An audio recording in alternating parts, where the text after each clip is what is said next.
Philadelphia Eagles fans, we are back for the second episode of Just Call It, a Philadelphia Eagles podcast. Today, I want to go over what's going on with the Eagles in free agency, right? There's a ton of news that just broke over the last couple of days. A lot of familiar faces are gone, straight up. The Eagles defense has been straight up decimated. Absolutely decimated, man. They haven't really added anyone yet besides a backup quarterback. He's probably going to be more like a third string quarterback, but we'll see. Darius Slay, he's gone.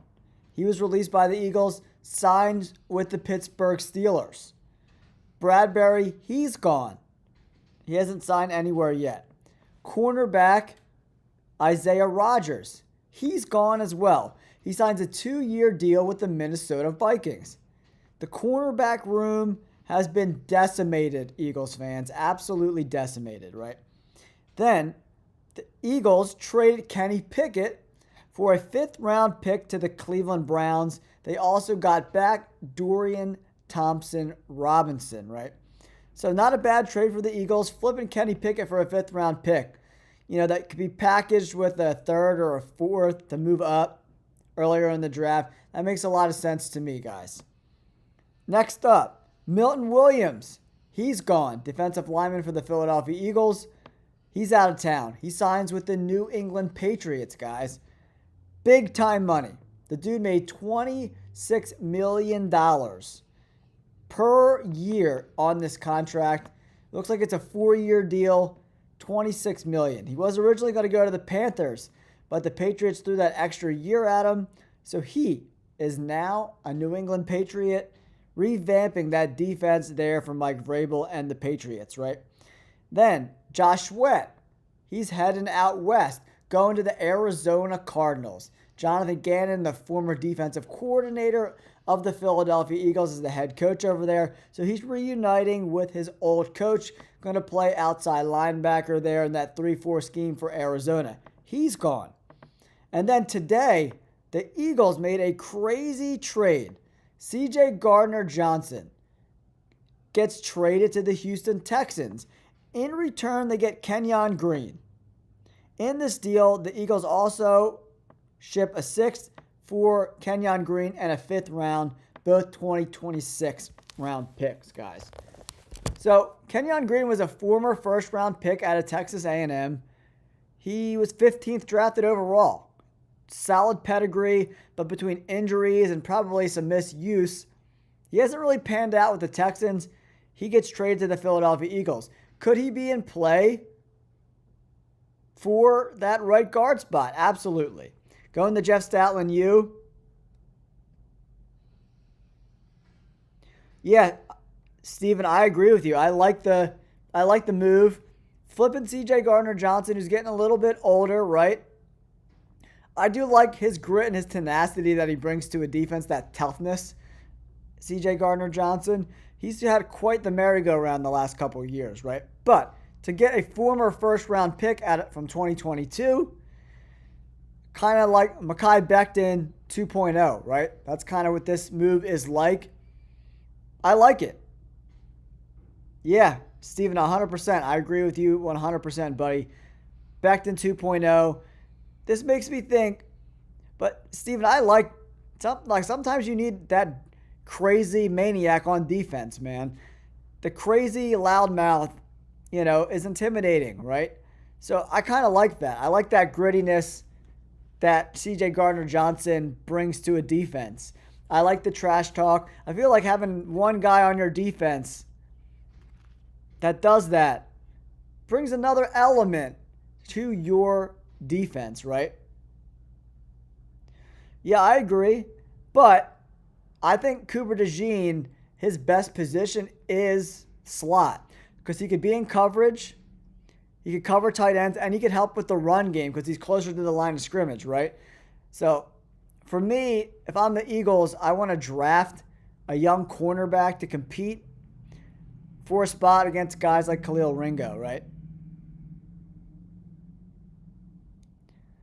Yeah, Sidney Brown, I don't know, man. I'm not a big Sidney Brown guy. Anytime he gets an opportunity, he doesn't really play too well. Yeah, Ricks and Ringo, I don't know if they're starting cornerbacks at the NFL level. I don't really think they are personally, but we'll see. In camp, it'll get all sorted out. But I think bringing another guy into that room, another young guy, maybe in the first 3 or 4 rounds, bringing another guy to compete makes a lot of sense for the Philadelphia Eagles.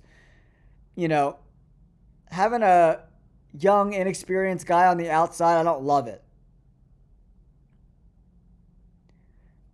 Yeah, I guess. We'll see. They've been wrong about cornerbacks a lot over the years. I could count a million cornerbacks that the Eagles have went through over the last decade, right? So we got to take that into consideration, right? But Ringo, Ricks, Brown, they're young guys that are cheap. So we'll see what the Eagles do in this draft. But I expect them to go edge and D-line early. And then in the 3rd, 4th, and 5th round, they got a bunch of 5th-round picks. Yeah, Jacob, they're losing a lot of players.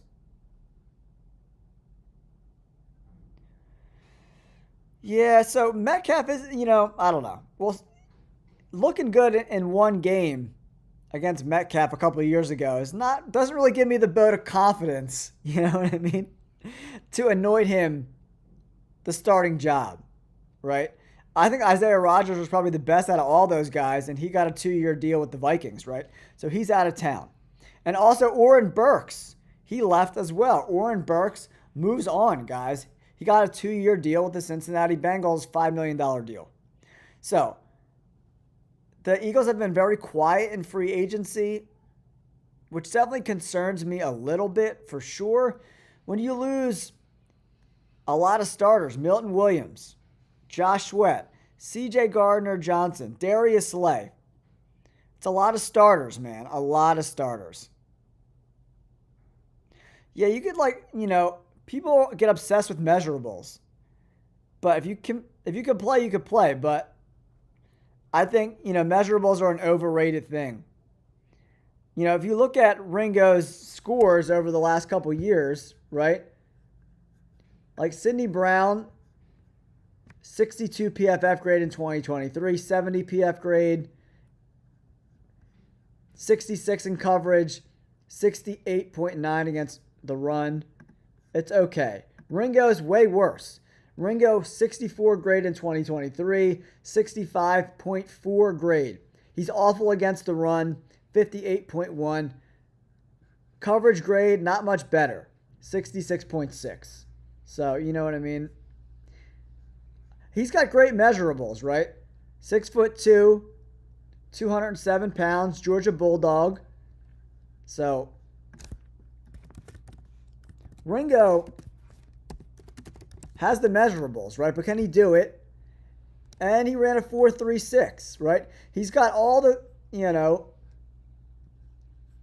measurables, right? He's a combine guy. You go to the combine, you put up numbers like that. You're 6'2", 4'3", over 200 pounds. It's the premium size for a outside corner. But we'll see. The coverage grade that he had this year, not very good. So you got to take that into consideration.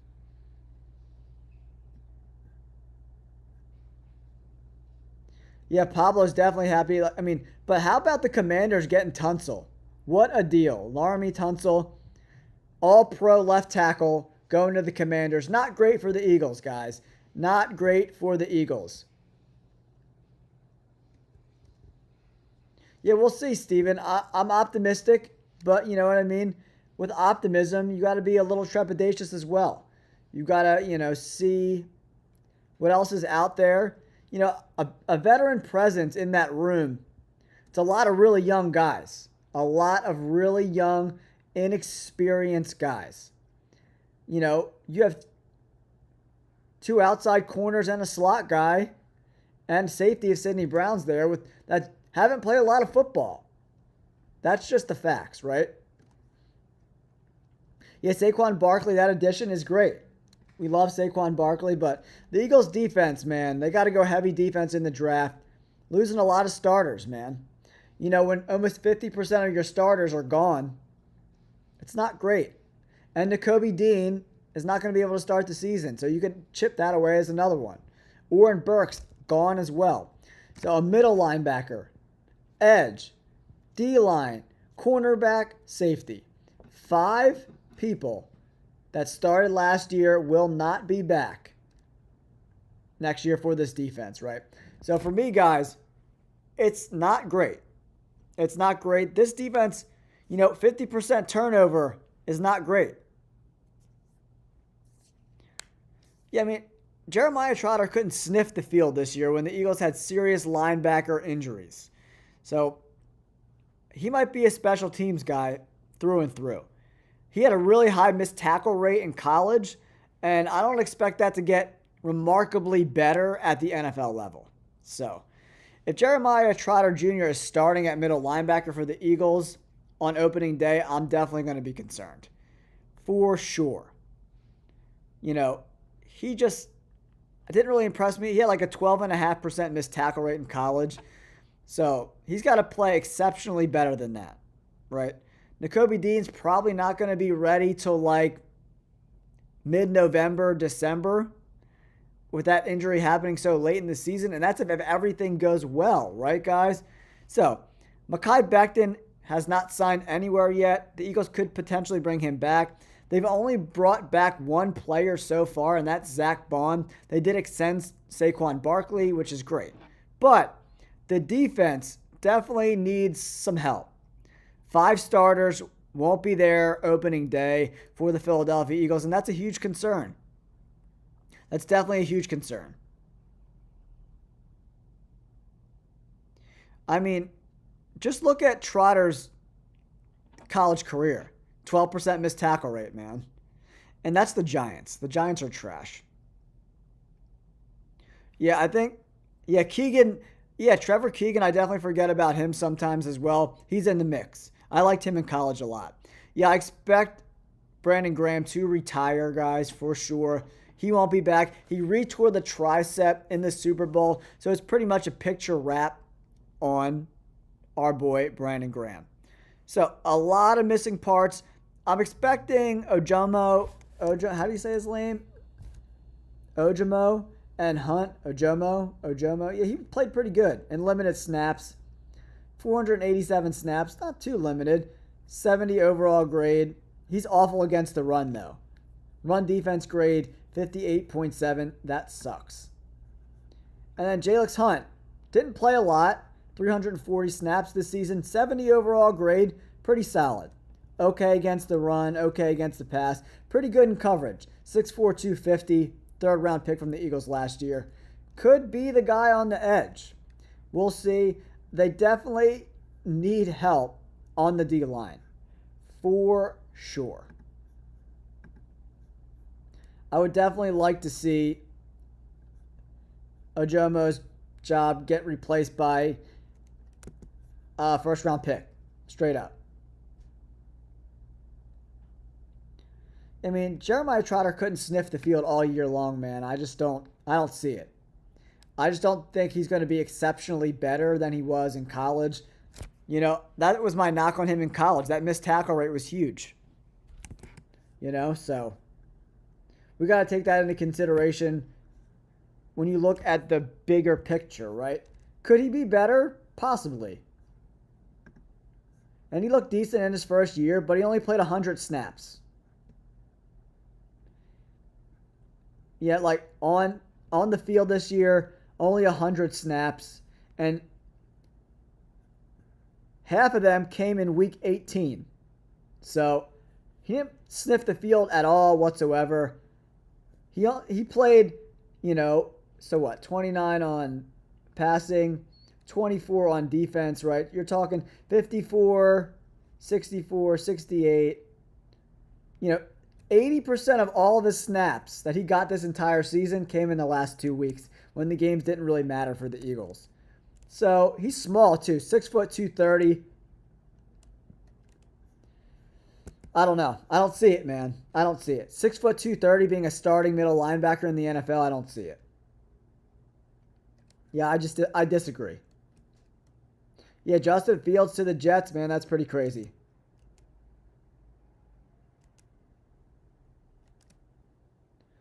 Yeah, I mean, I just don't think Jeremiah Trotter is good enough. You know, he's too small, 6 foot 230. He can't tackle. Makes no sense to me. I think the Eagles got to upgrade the linebacker position. A guy like Jack Kaiser in the draft.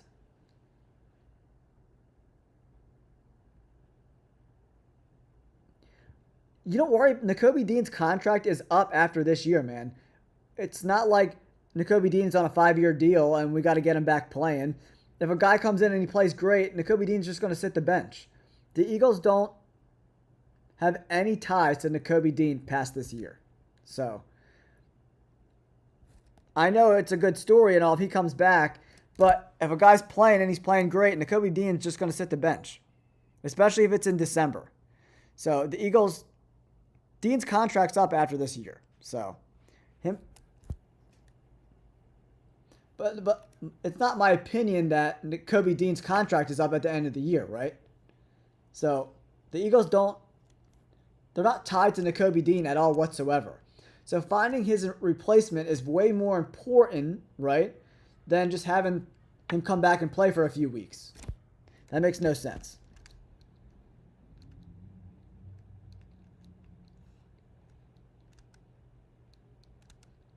Yeah, I mean, if they wanted him to play, they would have got him more playing time this year. He hasn't played it. He didn't play at all. Even with all these injuries. They could have played him instead of Oren Burks. But they chose Oren Burks over Jeremiah Trotter Jr.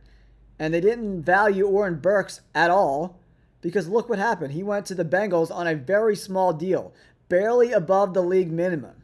So, you know, I'm just reading the tea leaves, man. I'm just like looking at all these different Eagles situations. And then from what the Eagles are doing, I could gauge their value, right? If they don't want to pay, they could have paid Oren Burks $2.5 million a year for 2 years to come back, but they chose not to. So that tells me they're probably going to draft someone in the draft.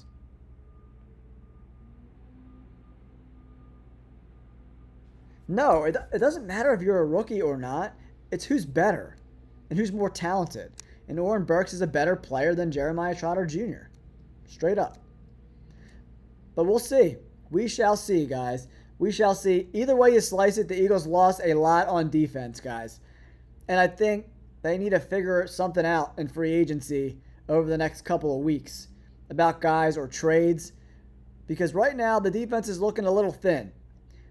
Especially when, injuries happen, right? The Eagles lose 5 starters on defense. And there's no way you're getting through the season without injuries popping up. So adding depth at the D-line and in the secondary is imperative, especially in the linebacker room. They only have a couple guys on the roster at middle linebacker. So I definitely think the Eagles need to use one of those 5th-round picks or a 4th-round pick on the middle linebacker position. I think probably going to go edge and D-line in the first 2 rounds. Maybe add offensive line or tight end in the 3rd round.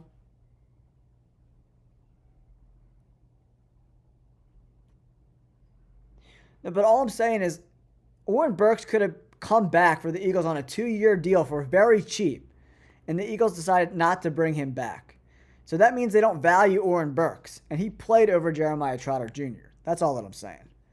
Yeah, 100%. There's a couple of really good linebackers. Danny Stutzman, Jack Kaiser from Notre Dame. He's my personal choice. I would love Jack Kaiser to come in, play next to Zach Bond. I think he would be an absolute monster, guys. Absolute monster. But all right, guys, I'm going to wrap up this second episode of Just Call It. I named this podcast after Nick Sirianni telling Kellen Moore, just call it, that play where they launched that touchdown pass to Devontae Smith in the Super Bowl. That was the dagger and ended the Chiefs' chances of a three-peat, guys. If you like these Eagles podcasts, don't forget to hit that like button and subscribe to the channel. I'm going to try to put these out at least once a week, bringing you up to speed on what's going on with the Philadelphia Eagles each and every week until we kick off the season coming up. Yeah, Vic Fangio is the man, guys. All right, thank you guys so much. I appreciate you tuning in. I will catch you on the next live stream. Peace.